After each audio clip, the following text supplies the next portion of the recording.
Hello students, welcome to civil staff Himachal and your mains current affair series जिसमें international relation से आज जिस topic पे हम चर्चा करने वाले हैं ये बहुत ही इंपॉर्टेंट है, बहुत ही सेंसिटिव टॉपिक है। और इस टॉपिक की वजह से तकरीबन इस साल वॉर लाइक सिचुएशन बन गई थी। मैं बात कर रहा हूँ जेरूशलम कॉन्फ्लिक्ट की।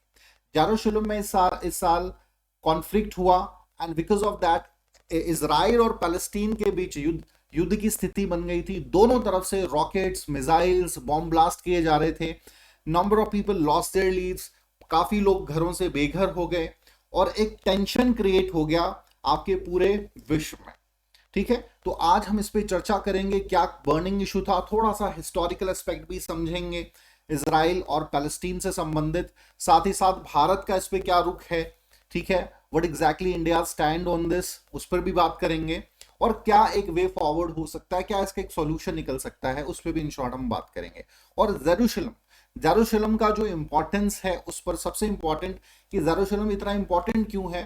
ठीक है, छोटी सी भी यहाँ कोई बात होती है that will become a huge one. So what exactly the reason behind it, इन तमाम चीजों पे एक एक करके डिस्कशन करेंगे। शुरू करते हैं। सो इस साल स्टूडेंट जेरूशलम कॉन्फ्लिक्ट हुआ। कारण बड़ा सिंपल था कि भाई हमस जो है आपकी, हमस एक एक तरीके की ऑर्गेनाइजेशन है जो कि पैलेस्टीन को अब रिप्रेजेंट कर रही है। इसराइल इसे एक टेररिस्ट ऑर्गेनाइजेशन मानता है क्योंकि एक वायलेंस बेस्ड ऑर्गेनाइजेशन है।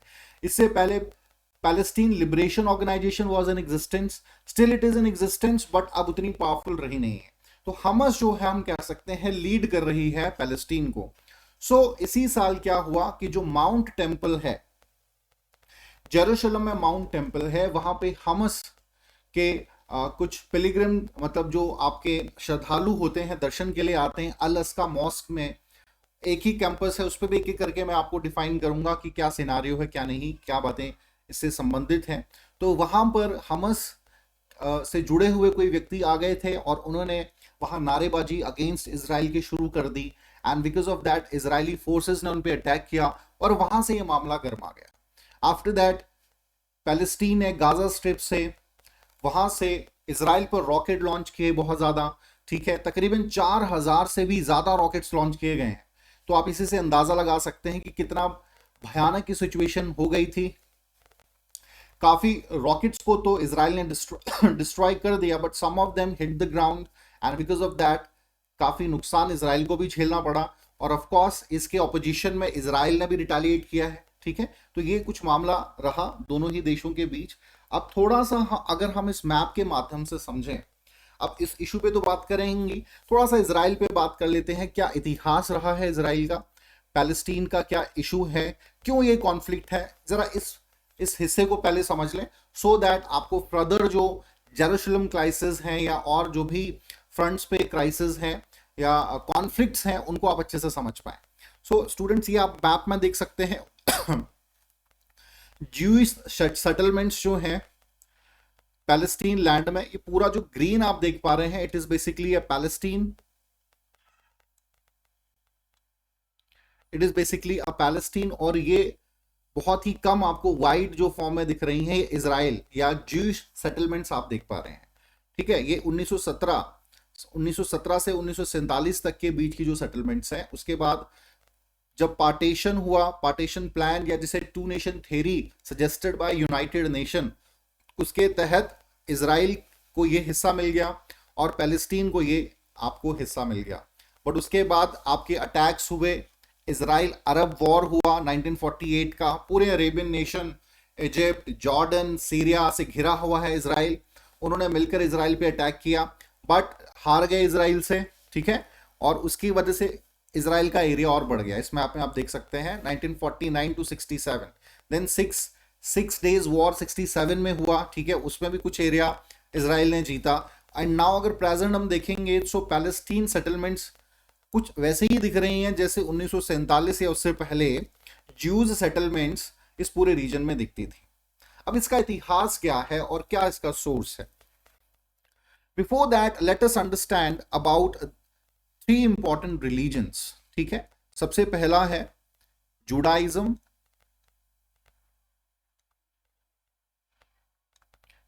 इस्लाम एंड क्रिश्चियनिटी। ठीक है, अब तीनों ही धर्मों में सबसे पुराना जो धर्म है वो है जुडाइज्म। जुडाइज्म को मानने वालों को हम ज्यूज कह देते हैं। ठीक है, इस्लाम को मानने वाले को हम मुस्लिम्स कह देते हैं, एंड क्रिश्चियंस कह देते हैं क्रिश्चियनिटी के फॉलोअर्स को। ठीक है, अब इस पूरे एरिया में एक समय में ज्यूज रहा करते थे, then some converted to the Christianity को अडॉप्ट किया, जैसे ही राइज ऑफ इस्लाम हुआ मिडल ईस्ट में। सो धीरे धीरे यहाँ पर जो है इस्लामाइजेशन होने लगा, मतलब लोग जो थे, अरब जो थे, वो इस पूरे एरिया में बस गए, और धीरे धीरे जो जुडाइज्म को मानने वाले या ज्यूज जो थे उनकी सेटलमेंट्स कम होती गई, and they scattered in different parts of the world. And from their time, मतलब मैं बात कर रहा हूं आज से 1500 साल पहले, 1000-1500 साल पहले की। ठीक है, तो आप तब से अंदाजा लगा सकते हैं, तब से लेके 1919 तक ज्यूज का कोई एग्जैक्ट ठिकाना नहीं था, कोई घर नहीं था। But after the first world war, जब ऑटोमन अंपायर शटर्ड हुआ, कमजोर हुआ, ठीक है, तो एक मूवमेंट शुरू हो गया। एक और इंपॉर्टेंट चीज मैं यहां बताना चाहूंगा आपको कि देखिए, नेशनलिज्म की भावना बहुत इंपॉर्टेंट होती है, जो आप में राष्ट्रीयता की भावना होती है, इसी से संबंधित एक जियोनिज्म मूवमेंट शुरू हुआ था। ठीक है, ज्यूज से संबंधित ये मूवमेंट था कि ये मूवमेंट बात करता था back to your holy land, back to your home. जितने भी दुनिया के ज्यूज हैं वो अपने घर की तरफ वापस आए, और जो एक सपना है इजराइल देश का, जो हमारी सेटलमेंट्स थी बेसिकली, उसको हम फिर से उस सपने को साकार कर पाए। और इसीलिए कभी भी ये माना जाता था कि इजरायली लोग आपस में मिलते थे, दे नेवर से दिस कि भाई okay good bye, will meet again. They always say, जब भी किसी से मिलते थे और जाते थे, we will see you in Israel, हम इजराइल में मिलेंगे, इस तरीके से ग्रीट किया जाता था। और ये जियोनिज्म मूवमेंट बहुत तेजी से आगे बढ़ा, क्योंकि ऑटोमन अंपायर शटर्ड हो रहा था, तो अरब्स जो थे इस पूरे क्षेत्र में वो कमजोर हो रहे थे। It was an opportunity for Jews people कि हम इस क्षेत्र में अपने प्रभाव को बढ़ाएं, और धीरे धीरे इन्होंने यहाँ पर सेटलमेंट्स अपनी करना शुरू कर दी। ठीक है, इजराइल में अपनी सेटलमेंट्स को बढ़ाना शुरू कर दिया। चलिए, और हाँ जी, अब थोड़ा सा बैकग्राउंड में फर्दर हम देखते हैं कि भाई क्या है इसमें सबसे इंपॉर्टेंट जो है, या जिसको हम कहते हैं कि बोन ऑफ कंटेंशन जो इजराइल और पैलेस्टीन इशू के बीच है, वो है बेल्फोर डिक्लेरेशन ऑफ 1917। और यहां पर नाम आता है ब्रिटिशर्स का। देखिए, ब्रिटिशर्स ने हर जगह ही समस्याएं खड़ी की हैं। ठीक है, तो ये बेल्फोर, आर्थर बेल्फोर जो थे, उनके द्वारा ये डिक्लेरेशन की गई थी, इसीलिए इसे बेल्फोर डिक्लेरेशन कहा जाता है। इसके तहत ये कहा गया कि आप हमारा साथ दीजिए, ज्यूज को कहा आप हमारा वॉर में साथ दीजिए। ठीक है, एंड आफ्टर, ठीक है, आफ्टर फर्स्ट वर्ल्ड वॉर, ये जो आप पूरी एरिया है आपका इजराइल का, पैलेस्टीन का, सॉरी उस टाइम इजराइल नहीं कहा जाता था, पैलेस्टीन कहा जाता था, ये हम आपको दे देंगे, ज्यूज का एक होम बन जाएगा, घर बन जाएगा, जो उनका पुराना घर था उसको पाने में हम सहायता करेंगे। बट दूसरी तरफ एक सीक्रेट एग्रीमेंट साइन किया था, जिसको कहते हैं स्काई-पिकोट ट्रीटी ऑफ 1916। ये फ्रांस और रशिया के साथ ट्रीटी साइन की गई थी, जिसके तहत पैलेस्टीन मिलना था यूके को। ठीक है, ब्रिटेन को ही मिलना था, और जॉर्डन और सीरिया का जो एरिया है ये आपको, आपके फ्रांस को दिया जाना था। ठीक है, और रशिया को, टर्की का कुछ हिस्सा रशिया को दिया जाना था। ऐसा निर्धारित उन्होंने एक ट्रीटी, हिडन ट्रीटी कर ली थी। सो ये विवाद था, और इसकी वजह से, और एक और ट्रीटी इन्होंने पैलेस्टीन गवर्नमेंट, जो अरब सरकार थी वहां की उस समय की, उनसे कर ली थी कि भाई आप बहुत ज्यादा हमारे अगेंस्ट नहीं आएंगे तो हम जो है आपकी मदद करेंगे। तो एक तरीके से अपना फायदा निकाला ब्रिटिशर्स ने। ठीक है, and finally after that they move on. But move on करने में भी समय लगता है, 1948, क्योंकि सेकेंड वर्ल्ड वॉर बहुत 15-20 साल में तो सेकेंड वर्ल्ड वॉर स्टार्ट हो गया था। सो अगेन पैलेस्टीन, फिर finally after the second world war in 1945, 1948 में ब्रिटिशर्स ने अपनी फोर्सेस को पैलेस्टीन से विड्रॉल किया। ठीक है, और यूनाइटेड नेशन, नई, जो कि उस समय नई संस्था ही बनी थी, उन्होंने एक 2 नेशन थ्योरी का प्रपोजल रखा कि भाई दोनों ही जो आपके अरब्स और जूस हैं वो अपने इस जमीन में रहे, ठीक है, और उनके द्वारा निर्धारित जो थे रीजन डिसाइड कर दिए गए। अब इस मैप में ये आप देख सकते हैं, ये गोलन हाइट्स का क्षेत्र है, ये आपका सीरिया है, कि आपका जॉर्डन है, जॉर्डन ये पूरा जॉर्डन का ही एरिया हुआ करता था एक समय में, ठीक है। इसे ईस्ट वेस्ट पैलेस्टीन और ईस्ट पैलेस्टीन कहा जाता था। लेकिन हुआ क्या कि भाई 1948 में ये डिक्लेरेशन होगी, इजराइल एक नया स्टेट बन गया। भारत ने भी one of the first state जिसने 1950 में इजराइल को रिकमेंडेशन अपना दिया था, एज अ स्टेट मान लिया था।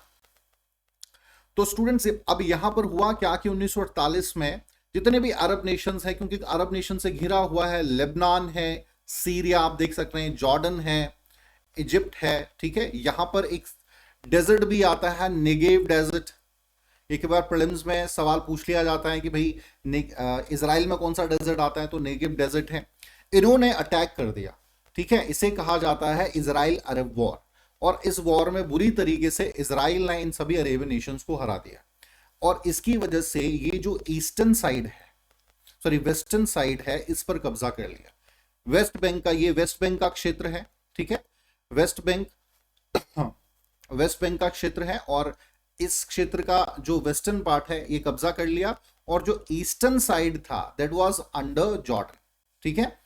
और आज भी जो आपका प्रीमिसेस है अल अस्का मॉस्क का, वहां का प्रशासन जॉर्डन द्वारा ही संभाला जाता है। तो अब ये डिस्प्यूट हुआ, लेकिन फिर 1967 में सिक्स डेज वॉर हुआ। तो ये जो ईस्टर्न पार्ट था, ठीक है, ये भी काफी हद तक पूरा तो नहीं, पूरी सेटलमेंट्स तो नहीं आई, लेकिन यहां पे सेंटर में आता है जो सबसे विवादित टॉपिक है, वो है जेरूशलम।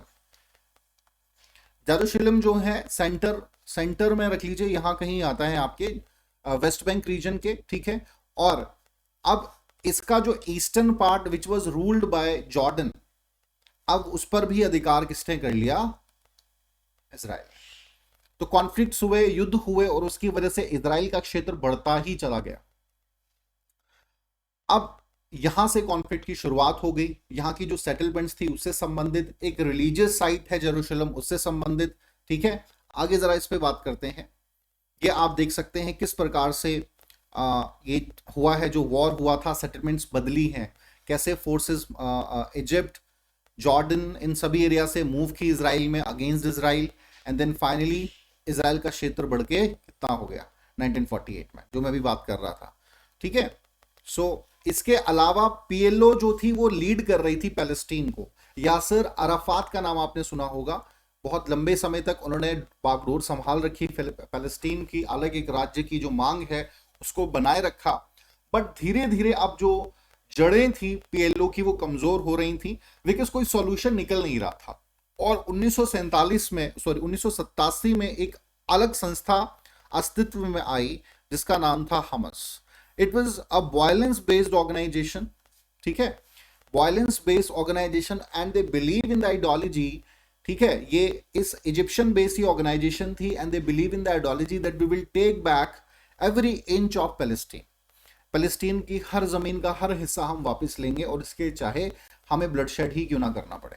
तो बेसिकली ये जो गाजा स्ट्रिप का क्षेत्र है, ये गाजा स्ट्रिप का क्षेत्र है, यहां से बहुत अटैक्स किए जाते हैं, ठीक है, इजराइल पे। अब तो ये स्टार्टिंग में ये था, लेकिन ये बाद में सिकुड़ के इतना रह गया था, ठीक है। चले, तो आई होप कि ये थोड़ा सा आपको हिस्टोरिकली समझ आया होगा ये मैप, एंड ये सेटलमेंट्स भी आप देख सकते हैं कैसे समय समय के हिसाब से बदली हैं, ये चेंजेस इसमें आए हैं। जो जनसंख्या 1917 में ज्यूज की 3% पॉपुलेशन थी इजराइल में, वो बढ़कर 1948 आते 30% हो गई थी, ठीक है। और आज बढ़ते बढ़ते आप देख सकते हैं एक अलग स्टेट, इजराइल एक पावरफुल स्टेट की फॉर्म में उभर चुका है। अब स्टूडेंट्स हम बात करेंगे जेरूशलम इतना इंपॉर्टेंट क्यों है। इजराइल जो है जेरूशलम को अपनी कैपिटल मानता है, हालांकि जेरूशलम का जो क्षेत्र है, जेरूशलम यहां कहीं जेरूशलम है, और कैपिटल अपनी मानता है इजराइल इसे। दूसरी तरफ पैलेस्टीन भी इसे अपनी फ्यूचर कैपिटल कहता है, ठीक है। अब इतना इंपॉर्टेंट क्यों, उस पर तो बात करेंगे ही, लेकिन एक फैक्ट आपको बता दूं, यूनाइटेड नेशन ने इसे अप्रूव नहीं किया है, दोनों ही की डिमांड को अभी अप्रूव नहीं किया है, बिकॉज इंटरनेशनल सिटी से 1948 में यूनाइटेड नेशन ने डिक्लेयर किया था। ठीक है, हालांकि कब्जा कर लिया गया, बट यूनाइटेड नेशन ने इंटरनेशनल सिटी डिक्लेयर किया था। उसके कारण हम आने वाली स्लाइड्स में डिस्कस करेंगे क्यों इतनी इंपॉर्टेंट है। अब टेल अबीब से सरकार चलती है, बेसिकली टेल अबीब को ही रिकॉग्नाइज किया है internationally as a capital of Israel, और दूसरी पैलेस्टीन की जो सरकार है वो चलती है राम अल्लाह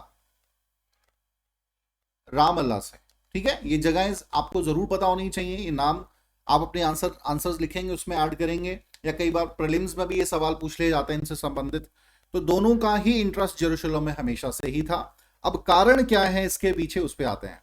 सो रिलीजियस सिग्निफिकेंस बहुत ज्यादा है जेरूशलेम की, तीनों ही धर्मों के लिए, जुडाइज्म, क्रिश्चियनिटी एंड इस्लाम।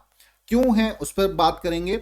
ये आप प्रेमिसेस देख सकते हैं, माउंट टेम्पल का जो प्रेमिसेस है और अलस्का मॉस्क का एक ही प्रेमिसेस है ये, और यहां पर वेस्टर्न वॉल है आपकी।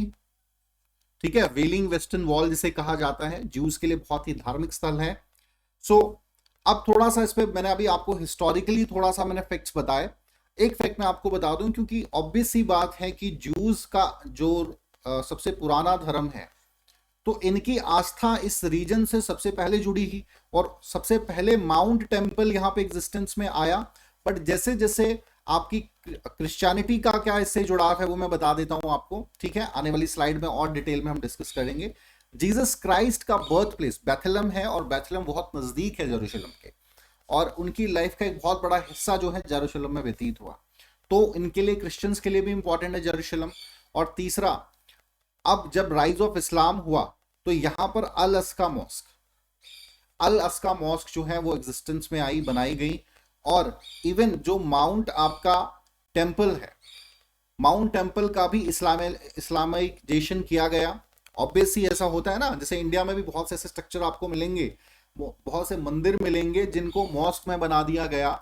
या जैसे अगर आप दिल्ली जाते हैं, आप कुतुब मीनार जाते हैं, वहाँ के डिफरेंट स्ट्रक्चर्स आप देखेंगे, तो आपको पिलर्स देखेंगे, जो अभी उनके नीचे के पिलर्स हैं, आप देखेंगे कि भाई वो जैन टेम्पल्स या हिंदू टेम्पल्स की आपकी नकाशियां जो है वो आज भी एग्जिस्टेंस में है। तो सेम ऐसा ही कुछ यहाँ पर भी हुआ।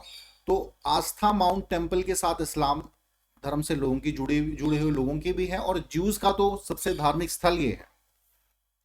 अल अस्का मॉस्क की बात कर रहे हैं, तो ये तीसरा सबसे इंपॉर्टेंट रिलीजियस प्लेस है आपके मुस्लिम धर्म को मानने वाले लोगों के लिए। ठीक है, तो ये आप प्रेमिसेस देख सकते हैं, इसे डॉम ऑफ द रोक भी कहा जाता है। मस्जिद अल बुराक, ये क्या है इस पे भी बात करेंगे। और ये सारा प्रेमिसेस जो है अल अस्का मॉस्क का है।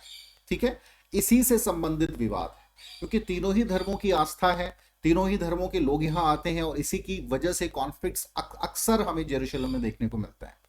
एंड बिकॉज ऑफ दिस, हर जो अरब चाहते हैं कि भाई जेरूशलेम पर हमारा अधिकार हो, ज्यूस चाहते हैं जेरूशलेम पे हमारा अधिकार हो, Christians don't want this, but उनकी भी आस्था इस क्षेत्र से जरूर जुड़ी हुई है।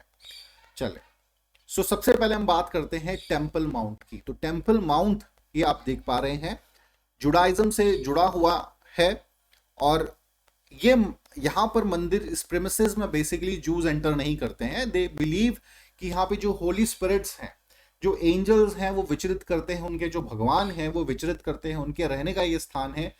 They will not enter this place. बाद में समय के साथ कुछ नकाशियां यहां हमें देखने को मिल रही हैं। ठीक है, जो इस्लामिक कल्चर की झलक हमें दिखाती है, जो मैंने अभी बात की कि समय के साथ जो रूलर्स आए उन्होंने इसमें कुछ परिवर्तन किए होंगे, तोड़फोड़ की होगी। ठीक है, और ये दूसरी तरफ आप देख सकते हैं द वेलिंग वेस्टर्न वॉल, ये भी बहुत ही एंशिएंट स्ट्रक्चर है, अभी थोड़ा ही इसका स्ट्रक्चर बचा है, और यहीं से अपनी प्रेयर्स करते हैं juice. They will not enter inside the premises, but they will prayer from this part, यहां से ही प्रेयर्स अपनी ज्यूस करते हैं, और बहुत ही धार्मिक स्थल है, ज्यूस की आस्था इस पूरे क्षेत्र में बहुत ज्यादा है। ठीक है, तो ये सबसे पहले आपको क्लियर होना चाहिए। दूसरा हम बात करेंगे अल अस्का मॉस्क की। सो ये अल अस्का मॉस्क प्रेमिसेस है, प्रेमिसेस मैंने आपको स्टार्टिंग में भी दिखा दिया। ये दोनों ही, ये अल अस्का मॉस्क है, ये टेम्पल माउंट है, एक ही प्रेमिसेस में आते हैं। ठीक है, और यहां पर है द वेलिंग वॉल, ये जो शेर देख पा रहे हैं, मतलब Jews are not came inside in this, अभी आना शुरू कर दिया है, हालांकि उसकी वजह से भी इश्यूज हो रहे हैं। चले, सो अल-अक्सा मॉस्क का इतिहास क्या है उस पर बात करें तो तीसरे नंबर का सबसे होलीएस्ट प्लेस माना जाता है इसे, मक्का मदीना के बाद तीसरे नंबर पे नाम आता है अल-अक्सा मॉस्क का। यह माना जाता है कि प्रॉफिट मोहम्मद जो थे वो जन्नत जब गए थे, अल बुराक भी एक हिस्सा है, अलग से मॉस्क बनाई गई है।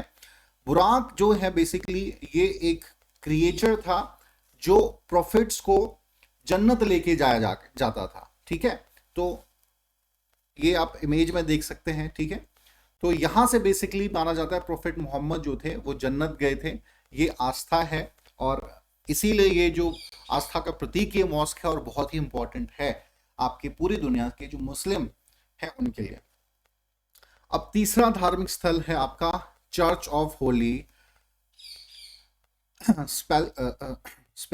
स्पेलुचर, ठीक है, माफ कीजिएगा प्रोनाउंसिएशन कुछ और हो सकता है।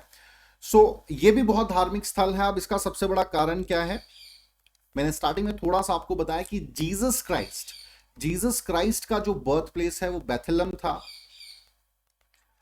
और बेथलेहम तकरीबन 10 किलोमीटर 15 किलोमीटर के डिस्टेंस पे ही है आपके जेरूशलम के। सारा जीवन उनका जो है, उनकी जो प्रीचिंग्स थी वो जेरूशलम में ही बीती हैं। इवन उनको क्रूसीफाइड भी कहाँ किया गया था, जेरूशलम में ही किया गया था।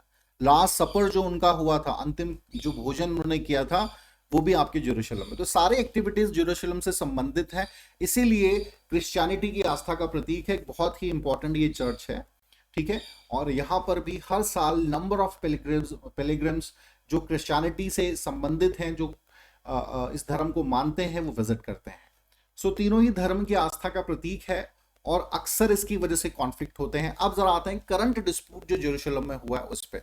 तो मैंने स्टार्टिंग में आपको बताया कि भाई हमस के कुछ लोग थे जो पिलिग्रिम्स के भेष में यहाँ पर आए, उन्होंने अगेंस्ट एंटी इजराइल या जूस के खिलाफ, जुडाइज्म के खिलाफ कुछ कहा होगा, और वहाँ पर इजरायली फोर्सेस तैनात हैं, उन्होंने उनको मारा पीटा, वहाँ से ये मामला गरमा गया। और इसके बदले में आप देख सकते हैं भाई किस प्रकार से रॉकेट्स छोड़े जा रहे हैं, ऐसे लग रहा था दिवाली चल रही है। और दूसरी तरफ से जो आयरन डोम टेक्निक का इस्तेमाल करता है, ठीक है, आयरन डोम टेक्निक का इस्तेमाल करता है इजराइल फॉर द प्रोटेक्शन, सभी मिसाइल अटैक से बचने के लिए, रॉकेट अटैक से बचने के लिए। उसका नज़ारा आप देख सकते हैं किस प्रकार से शूट एयर में ही कर देता है। एक सायरन बजता है जहां पर भी अटैक हो रहा है, इवैक्यूएट कराया जाता है सिटीज को। बट इतनी तादाद में रॉकेट्स छोड़े गए कि कुछ रॉकेट्स सरफेस को भी हिट किए हैं। उतना नुकसान तो नहीं पहुंचा, लेकिन यस काफी हद तक ऐसा नहीं है कि भाई कंप्लीटली सेव इजराइल इस बार कर पाया। 4000 से भी ज्यादा रॉकेट्स लॉन्च किए हैं। मिसाइल अटैक्स करने की कोशिश की गई, हालांकि इसका जवाब इजराइल ने भी दिया। दोनों तरफ से ये प्रॉब्लम चली, तो आई होप कि आपको समझ आया होगा। Hamas attack over Israel, then Israel retaliate. तो ये कुछ इशू रहा, गरमा गया बहुत मुद्दा ये, और एक ऐसे लग रहा था कि भाई कहीं इस पूरे रीजन में एक बार फिर से वॉर शुरू ना हो जाए, फिर से अदर नेशंस का इन्वॉल्वमेंट होगा, इजराइल से जुड़े हुए देश जो हैं वो अटैक करेंगे, देन फाइनली कोई वॉर फिर से क्रिएट ना हो जाए। ये हम देख सकते हैं। अब कॉन्फ्लिक्ट ऑफ जेरूशलम में आगे क्या चीजें हैं उस पर बात करते हैं। Jerusalem was propose to be an international city. जैसे मैंने आपको जेरूशलम से संबंधित मैंने बात की थी स्टार्टिंग में ही, कि यूएन ने जब टू नेशन थ्योरी दी थी आपकी कि एक इजराइल देश बन जाएगा, एक फलस्तीन देश बनाएगा, एरिया भी डिसाइड कर दिया, लेकिन जेरूशलम से संबंधित प्रॉब्लम थी। कारण अभी हमने डिस्कस किया, धार्मिक कारण बहुत ज्यादा है, धर्म एक बहुत बड़ा मुद्दा है, तीनों ही धर्मों की आस्था भी है, ठीक है।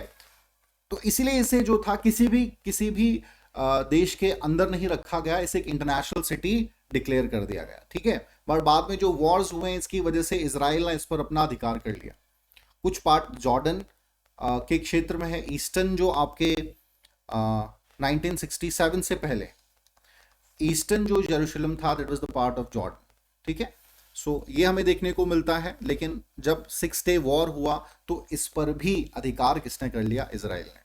देन इजराइल ने ये स्टेटमेंट दे दी कि भाई हम we are looking for a capital, ठीक है, हमारी जो कैपिटल है वो जेरूशलम है, लेकिन एक यूनिफाइड कैपिटल की हम बात कर रहे हैं, एक हिस्से की हम बात नहीं कर रहे। हम पूरे जेरूशलम को ही एक हिस्सा अपना मानते हैं और अपनी कैपिटल सिटी उन्होंने डिक्लेयर कर दिया, हालांकि इंटरनेशनली अभी भी रिकॉग्निशन नहीं मिला है। Palestinian call Jerusalem its future capital, तो ये भी हमने डिस्कस कर लिया कि भाई अभी राम अल्लाह से अपनी सरकार जरूर चला रहे हैं, राम अल्लाह से अपनी सारी जो पैलेस्टीनियन गवर्नमेंट है वो वहीं से चलती है, सारा एडमिनिस्ट्रेशन वहां से संभाला जाता है, बट अपनी फ्यूचर कैपिटल जेरूशलम को ही डिक्लेयर किया है। तो दोनों के लिए इसीलिए डिस्प्यूटेड है। अभी क्या इसका रेजोल्यूशन हो सकता है? देखिए, ऑफकोर्स पीस टॉक्स जो है वो एक रेजोल्यूशन हो सकता है, लेकिन इसराइल भी यहां पर जो है, देखिए इसराइल के साथ भी कोई बहुत अच्छा नहीं हुआ, तो जो घाव है वो पूरी तरह से इसराइल के भरे नहीं। और अरब नेशंस को हमेशा ये लगता था इनिशियली स्पेशली कि Israel is like a very small nation, भले ही यूनाइटेड नेशन ने डिक्लेरेशन दे दिया है कि भाई 2 नेशन थ्योरी रहेगी आपके एरिया, लेकिन फिर भी हम जबरदस्ती इसको कब्जे में ले लेंगे। लेकिन जब ऐसा हुआ नहीं, ठीक है, तो थोड़े से इनके सुर बदले। तो पीस टॉक्स ही हम कह सकते हैं कि एक सॉल्यूशन हो सकता है, लेकिन इसके लिए एक टेबल पे बैठना, इसके लिए एक टेबल पे बात करने के लिए राजी होना, ये एक बहुत बड़ा मुद्दा है। लीडरशिप का रोल यहाँ पे बहुत इंपॉर्टेंट है। देखिए यहाँ पे क्या है, हमस के हाथ में है, और हमस जैसी जो है वो तो वायलेंस बेस्ड ऑर्गेनाइजेशन है, वो तो एक टेररिस्ट ऑर्गेनाइजेशन की तरह काम करती है। तो क्या फ्यूचर हो सकता है पीस टॉक के माध्यम से? तो अभी ऐसी कोई आशा की किरण हमें दिखती नहीं है। हालांकि वी एक्सपेक्ट दैट कि भाई इसमें बड़ा फर्मली इंटरनेशनल जो है वो इंटरवेंशन होना चाहिए, और इस प्रकार की अगर सिचुएशन बनती है तो उससे पहले ही रिजॉल्व करनी चाहिए। चलिए, इसके अलावा कॉन्फ्लिक्ट ऑफ जेरूशलम में आता है शेख जर्रा इशू, ठीक है। शेख जर्रा का जो इशू है वो क्या है, उस पर बात करते हैं। तो ये जो मैंने अभी बात की, ये जो जेरूशलम का एरिया था, यहां पर जब 1948 का युद्ध हुआ अरब और इसराइल का, तो जेरूशलम का जो वेस्टर्न पार्ट था उस पर अधिकार कर लिया था इसराइल ने, और यहां से तकरीबन 28 घर, बहुत से घरों को डिससेटलमेंट्स हो गई, अपने घरों को छोड़ के बेघर हो गए। तकरीबन 28 जो परिवार थे वो वेस्ट जेरूशलम से ईस्ट शिफ्ट हो गए, ठीक है। और यहाँ पे जॉर्डन के अंडर था रूल, तो जॉर्डन ने इनके लिए कंस्ट्रक्शन करवाया, घर बनाए, ये सारी चीजें की गई। लेकिन 1967 में फिर क्या हुआ? इन 1976 अगेन वॉर हुआ, 6 डे वॉर हुआ, और ये ईस्टर्न साइड पे भी कब्जा इसराइल ने कर लिया। ऐसा करने के बाद ये जो घर थे, अभी इनके फैमिलीज और बड़ी होंगी, तो इनके सेटलमेंट्स, इनको जबरदस्ती बेघर करने की इसराइल बात करने लगा, कहने लगा कि आप यहां से निकल जाइए, ठीक है। तो ये एक समस्या का इशू हुआ, और आज बहुत से पैलेस्टीन लोग जो हैं, देखिए अल्टीमेटली हु सफर, जो सबसे बड़ा क्राइसिस का कारण बना था 1948 में भी, वो यही था कि तकरीबन 7 लाख जो पैलेस्टीनियन थे वो बेघर हुए थे। वो कहां जा रहे थे? वो आपके रेफ्यूजी कैंप्स में रह रहे थे। अभी भी बहुत से पैलेस्टीनियन है रेफ्यूजी कैंप्स में ही अपना समय व्यतीत कर रहे हैं, बहुत ही जिनका कोई देश नहीं, जिनके लिए कोई सिविलियन राइट्स नहीं है, बहुत से इश्यूज हैं। सो ये तो बिल्कुल सही नहीं, ऐसा नहीं होना चाहिए था। तो ये एक बहुत बड़ा मामला रहा, ठीक है। चूंकि अब ज्यादा स्ट्रॉन्ग होल्ड आपके इसराइल का हो चुका है, तो बहुत से डिसीजन भी फेवर में इसराइल के हमें होते हुए दिखते हैं। इसका एग्जाम्पल अभी 2021 का है। Central court in eastern Jerusalem ने अपहेल्ड एक डिसीजन दिया है, जिससे 4 पैलेस्टीनियन फैमिलीज को वहां से इवैक्यूएट, वहां से लीव करने के लिए कहा है, ठीक है। और वहां के जो जूज सेटलर्स हैं उनको वो जमीन दे दी गई है कि आप यहां पे रह सकते हैं, ठीक है। तो इस प्रकार के डिसीजन आज भी हमें देखने को मिल रहे हैं, इश्यूज, प्रॉब्लम्स आज भी हैं। और जो ह्यूमन राइट वायलेशन इस पूरे क्षेत्र में हुए हैं उसका क्या? अल्टीमेटली ह्यूमैनिटी डाई, ठीक है। इन युद्धों में, इन सभी चीजों के बीच धर्म से शुरुआत इसकी कहीं ना कहीं हमें होते हुए दिखती है। लेकिन क्या धर्म का जन्म इसलिए हुआ? धर्म का religion is never came into existence, it always talk about humanitarian approach, लेकिन उसी का अंत हमें होते हुए दिखता है। तो बिल्कुल सही नहीं है, ये कॉन्फ्लिक्ट रहा है। अब भारत का इस पे क्या स्टांस रहा है उस पे बात करेंगे। देखिए, भारत के स्टांस को भी समझने से पहले एक हिस्टोरिकल फैक्ट हमें समझना पड़ेगा कि भारत में जब अंग्रेजों का शासन था, और मैं बात कर रहा हूं 1915 के आसपास का जो समय था, जब प्रथम विश्व युद्ध चल रहा था, फर्स्ट वर्ल्ड वॉर चल रहा था। सो अब इजराइल में ज्यूज, ठीक है, और अरब्स के बीच कॉन्फ्लिक्ट था, और तीसरी ब्रिटिशर्स, और ब्रिटिशर्स यहां भी जुड़े हुए थे और भारत से भी जुड़े हुए थे। अब भारत, इंडिया की जो गवर्नमेंट है वो किसको सपोर्ट करे? So they supported Arabs. India decided to supported Arabs. कारण बड़ा सिंपल था, भारत में तो ज्यूज जनसंख्या से संबंधित लोग रहते नहीं हैं, बट मुस्लिम लोग बहुत ज्यादा भारत में भी रहते थे, ठीक है। और 1920 में जो है आपके खिलाफत मूवमेंट भी शुरू हुआ था, गांधी जी सपोर्ट चाहते थे मुस्लिम्स की, ठीक है। तो इस प्रकार की डिक्लेरेशन 1920 में की that we will support Arabs, ताकि मुस्लिम्स का सपोर्ट नेशनल मूवमेंट है उसमें मिल सके। यहां से शुरुआत हम कह सकते हैं।